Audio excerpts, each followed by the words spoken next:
Gallstone disease বা পিত্তথলি পাথর অতি পরিচিত একটি নাম বা সমস্যা। আমরা সবাই কম বেশি রোগটা সম্বন্ধে জানি, কিন্তু আমরা জানি না যে আমাদের পিত্তথলির পাথর হয়েছে কি হয়নি। আমরা দিনের পর দিন ফার্মেসিতে যাই এবং গ্যাস্ট্রিকের ওষুধ খাই, কিন্তু কখনো না কখনো আমরা আল্ট্রাসোনোগ্রাম করি এবং পরে জানতে পারি যে আমাদের পিত্তথলিতে পাথর হয়েছে।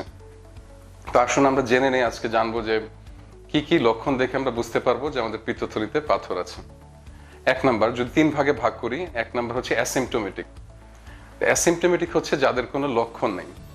কিরকম? আমরা দিনের পর দিন কোনো লক্ষণ নেই, কোনো রকম সমস্যা নেই, কিন্তু কখনো অন্য কোনো একটি সমস্যার জন্য যদি আল্ট্রাসোনোগ্রাম করি তাহলে আমাদের দেখা যায় যে আমাদের পিত্তথলিতে পাথর আছে, তখন আমরা ডাক্তারের কাছে যাই। দুই নাম্বার হচ্ছে সিমটোমেটিক। সিমটোমেটিক অর্থাৎ হচ্ছে আমাদের ইউজুয়ালি ব্যথা থাকবে পেটের ডান পাশে এবং উপরিভাগে, এবং ডান পাশের দিকে ব্যথাটা বেশি থাকবে এবং এটা পিঠে ছড়িয়ে যেতে পারে, রাইট সাইডের শোল্ডারে ছড়িয়ে যেতে পারে। এবং এছাড়া ব্যথা ছাড়া তীব্র ব্যথা হতে পারে, এমন তীব্র ব্যথা হতে পারে যে আমাদের হাসপাতালে ভর্তি হওয়া লাগতে পারে।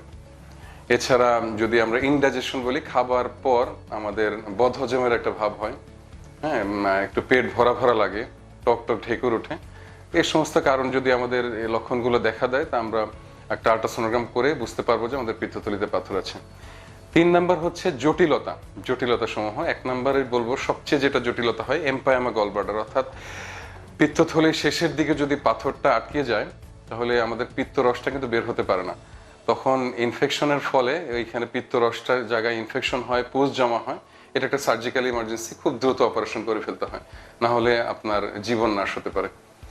দুই নাম্বার হচ্ছে পিত্তথলি থেকে ছোট পাথরগুলো যদি পিত্ত নালীতে এসে আটকে যায় তাহলে আমাদের জন্ডিস হতে পারে, এটাকে অবস্ট্রাকটিভ জন্ডিস বলা হয়। এখানেও আমাদেরকে অপারেশন করে ফেলতে হবে বা ইআরসিপি এর মাধ্যমে পাথরটা রিমুভ করে ফেলতে হবে। তিন নাম্বার একটু কন্ট্রোভার্সিয়ালিটি আছে, যেটা হচ্ছে আমাদের ক্যান্সার, পিত্তথলির ক্যান্সার। পিত্তথলিতে পাথর হলেই যে পিত্তথলিতে ক্যান্সার হবে এরকম কিছু নাই, কিন্তু দেখা যায় যে যাদের পিত্তথলিতে ক্যান্সার যাদের ছিল, হ্যাঁ, যাদের ডাটা নিয়ে পাওয়া যায়, এদের 60 থেকে 70 ভাগ রোগীরই পিত্তথলিতে আপনার পাথর ছিল।